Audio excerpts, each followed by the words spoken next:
Hello everyone and welcome back to my Warhammer 40k guides. I am Brady and today I would like to give you my review and preview of the new Salamanders Codex supplement. Like all of my reviews, I will be covering this book from the perspective of using these rules in competitive matched play games, like tournaments for example. And I'm going to go over the stuff that I think will actually be good to use in those type of games. I'm not going to talk about the lore or the narrative or anything like that, since personally that's not really my thing. I just love the tabletop game and competing, so that's my perspective that I look at the game with. So I'm just going to be discussing the new rules from this book and giving my thoughts and opinions on them. So with that said, let's jump right into it. So in this book you will find 2 new data sheets for Salamander characters, the Salamanders Chapter Doctrine, 6 new Warlord Traits, 7 new Relics, a bunch of special issue war gear, 16 new Stratagems, and a new Psychic Discipline that has 6 spells. Also, I'm not going to be covering everything, but I will go over the stuff that I think is either interesting or that I think will be strong in competitive matched play games. And I will also give some thoughts on how I think the army should be built to maximize its potential, and I will go over a few combos that I found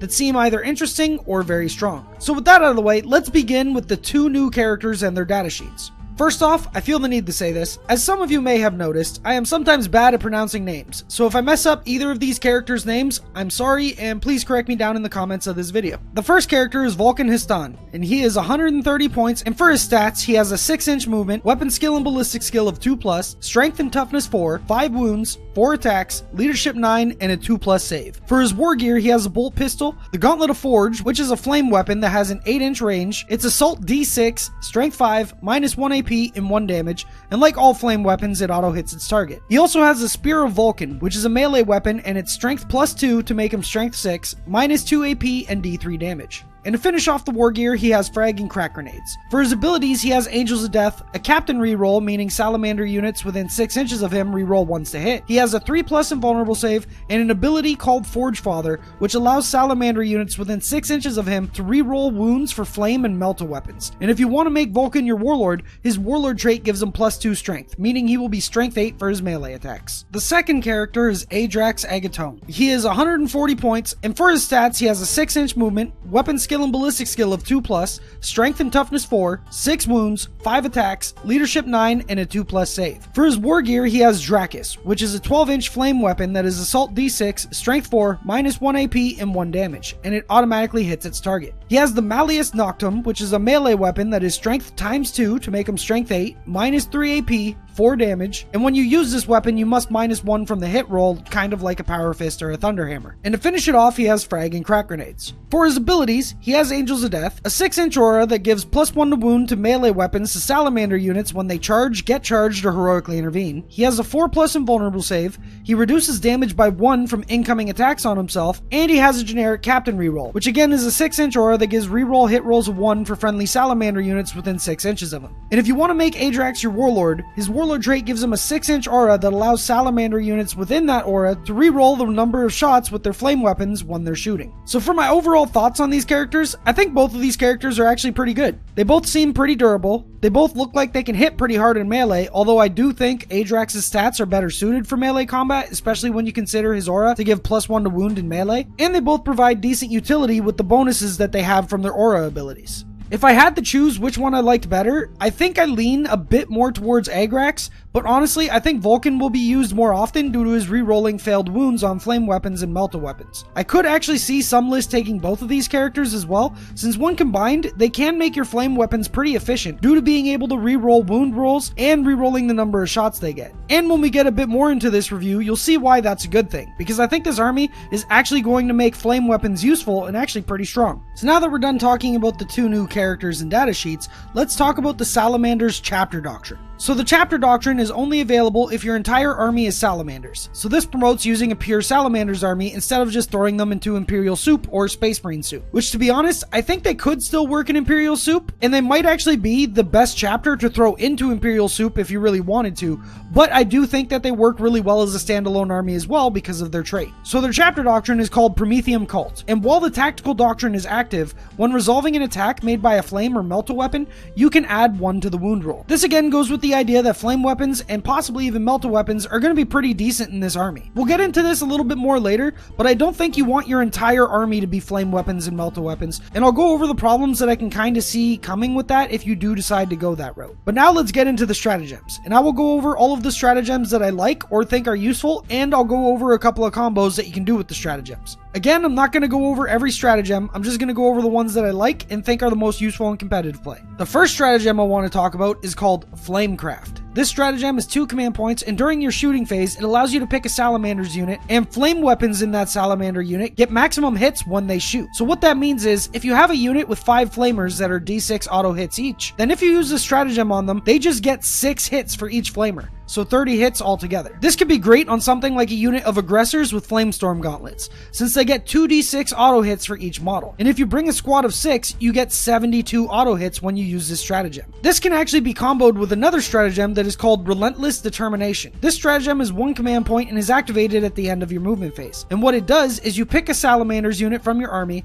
and as long as that unit didn't advance, it counts as having stayed still for that turn. And if it has a wounds profile, it counts as having double its remaining wounds left. So you pick the aggressors after they move, and now they count as if they haven't moved, which means the aggressor's ability kicks in that gives them double the shots if they haven't moved. So that's 4d6 auto hits from each model, and when combined with that original stratagem I mentioned called Flamecraft, that unit of 6 aggressors now gets 144 auto hits with those flame weapons. You also have a stratagem called the Crucible of Battle, which is 1 command point and is activated during your shooting or fight phase when a Salamander's unit is chosen to attack with. This stratagem gives the unit +1 to wound, meaning those Flamestorm gauntlets in the aggressor squad will now have +2 to wound, +1 from this stratagem, and +1 from their chapter doctrine as long as you're in the tactical doctrine. Combine this with the chaplain to give them Catechism of Fire for another +1 to wound for +3 to wound, although this does only work if the aggressors are shooting at the nearest target. But because the flamers are so short range, you're most likely going to be shooting at the nearest target anyways. On top of all this, you could even have Vulcan nearby to reroll your wound rolls for even more devastation. So altogether for this combo, you spend 4 command points, and you get 144 auto hits with the Flamestorm gauntlets, +3 to wound as long as you're shooting at the nearest target, or +2 to wound if you're not shooting at the nearest target. So if I did my math right, and you target an Imperial Knight with this combo that happens to be the closest enemy unit, you do 130 wounds to it on average. And when it takes its 4+ save because of the -1 AP because you're in the tactical doctrine, you on average cause 65 unsaved wounds on the Knight, melting it from existence. So to be honest, you probably don't even need that extra +1 to wound afterwards. You'll still one-shot 1 Knight, possibly even 2 if you split your fire using this combo. So as you can see, this combo is actually pretty insane. The problem with it though is that the aggressors only move 5 inches and their flamers are only 8 inches. You can kind of get around this if you decide to play a Salamander's Successor chapter with that ability that increases the range of their weapons by 3 inches, so now your flamers will be 11 inches instead of 8, but then that means you lose out on Vulcan since you can't go into Successor chapters. But either way, because of the incredibly short range that these guys have, I don't think that this combo is necessarily broken, because most opponents, if they're smart, can just stay outside of that threat range and avoid being melted to death by aggressor Flamestorm gauntlets. If you do want to use this combo though, I think your best bet is to take 2 or 3 units of 5 aggressors and 2 or 3 repulsors to put the aggressors in. This way your aggressors can't be shot at while they are in the repulsors, and the repulsors can help them get up the board quicker to be in flamer range on turn 2 or 3. And because you have 2 or 3 units of them in 2 or 3 repulsors, because of the redundancy, you're probably going to get at least 1 unit in range to do their thing. With that said, there are armies in the game that should have 0 problems killing the repulsors and then just kiting the aggressors after they get out. Looking at you, Imperial Fists.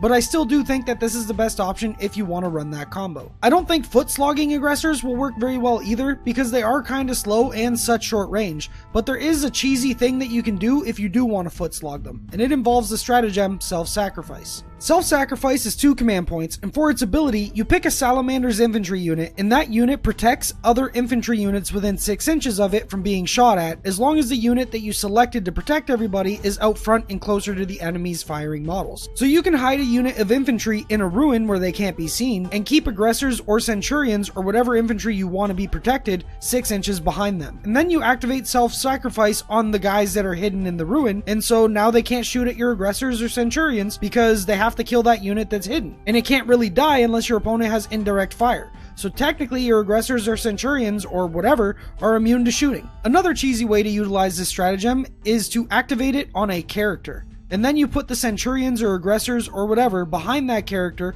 while having a bunch of stuff in front of the character. So the character can't be shot at because of the character keyword, and the Aggressors or Centurions or whatever can't be shot at because the character is using self-sacrifice and they're behind that character.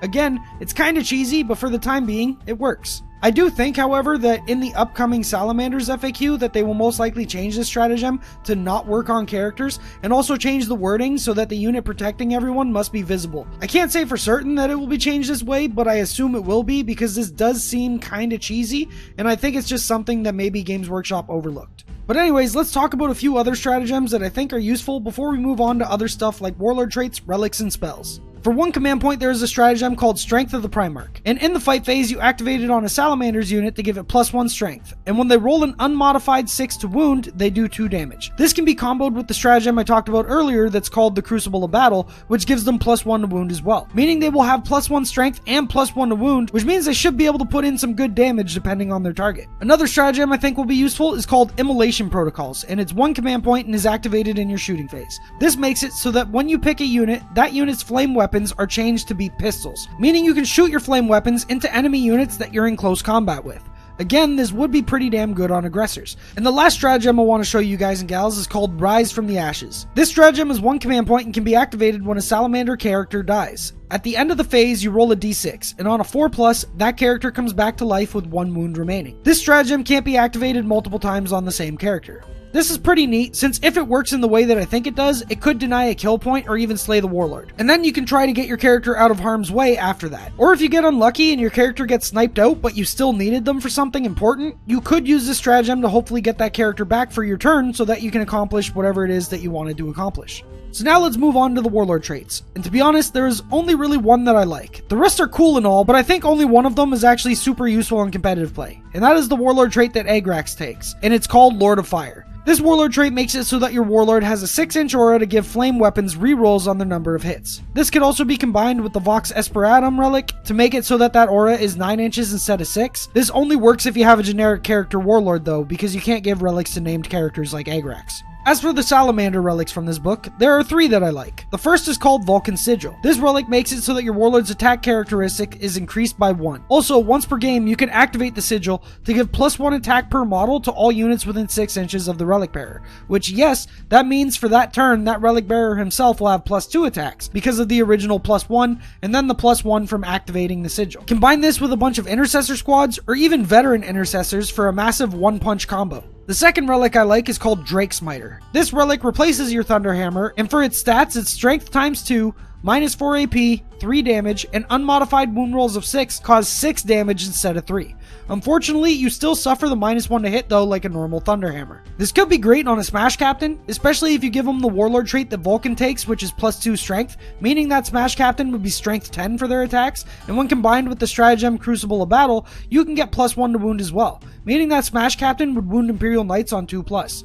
And the third and final relic I want to talk about is called the Tome of Valcona. This relic goes on a keyword librarian, and it allows that librarian to know 1 additional spell from the new Promethean discipline from this book. It also gives +1 to the cast rolls when a librarian casts a spell from the Promethean discipline. So essentially, this just makes your librarians more efficient when casting those spells, and it gives more options since you can get an extra spell as well. So now with that said, let's go over the new Promethean Psychic discipline from this book before I go over my overall thoughts about this supplement and the Salamander's army in general. So this discipline has 6 spells and can only go on Salamander Psychers. Also, if you want to take any of the spells from this discipline, you can't mix and match with the other 2 Space Marine disciplines. At least not on the same Psyker. I do think, however, with the Tome of Valcona relic, you could take 2 spells from one of the generic Space Marine disciplines, and for that additional 1 spell from the relic, you could take 1 spell from the Promethean discipline. I'm not 100% sure that's how it works, but until the FAQ drops, that's how I'm going to assume it works. So in this discipline, there are only 2 spells that I really like. That's not to say the other spells are bad or not useful, I just don't like them as much as the 2 that I'm about to talk about. The first spell is called Fire Shield. It's Warp Charge 6 on its own, and 5 with the Tome relic. This spell targets a friendly Salamanders unit within 18 inches of the Psyker and makes them -1 to be shot at. This is pretty self-explanatory, but it really just makes one of your units more durable against shooting. If you combine this with the other spell I'm about to mention,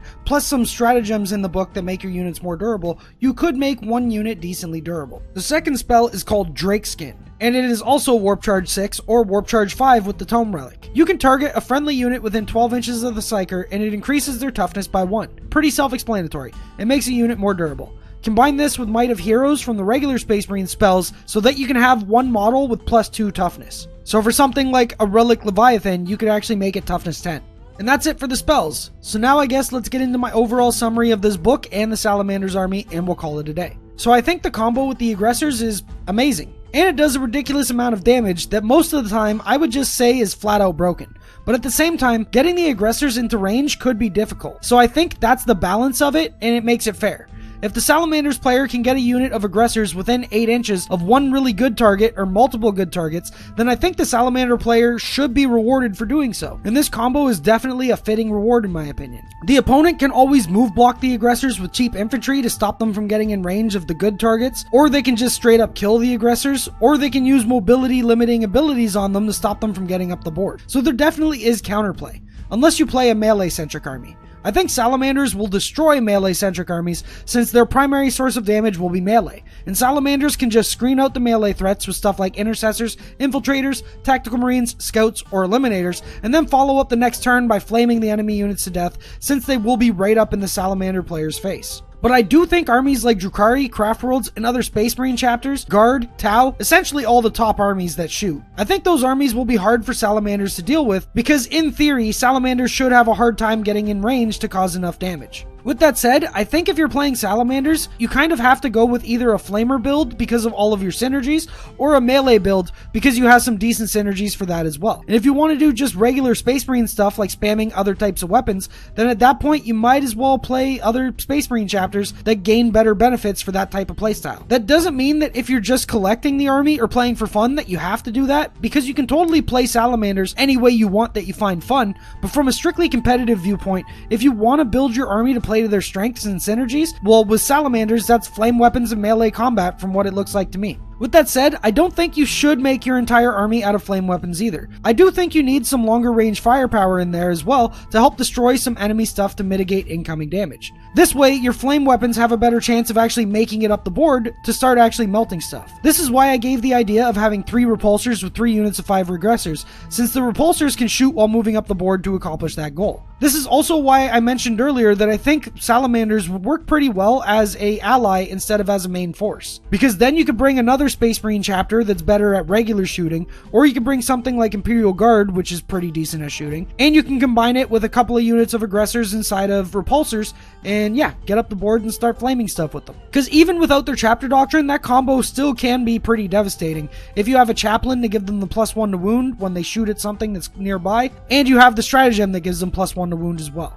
And that's going to be it for this video. Let me know down in the comments what your opinions are on this book, or your opinions on my opinions. I still read every comment on my videos, and I would love to know your thoughts. Also, if you enjoyed the video, please hit that like button since it does help out the video and the channel with the YouTube algorithm. And if you enjoy this type of content, then feel free to subscribe to the channel and hit that bell icon to be notified when I make new videos. Also, if you find yourself enjoying the channel a lot, check me out on Patreon and consider making a pledge. Patreon helps me have a reliable income so that I can concentrate on this channel full time, and so that I can put out videos like this. And with that said, thanks to all my current patrons for being awesome. Without you guys and gals, I literally wouldn't be able to make these videos, so I can't thank you guys enough. And thanks to all you guys and gals who watched the video. I hope you enjoyed it. And I guess that's going to be it for the video. So thanks again for watching, and I'll see you in the next one. Happy wargaming.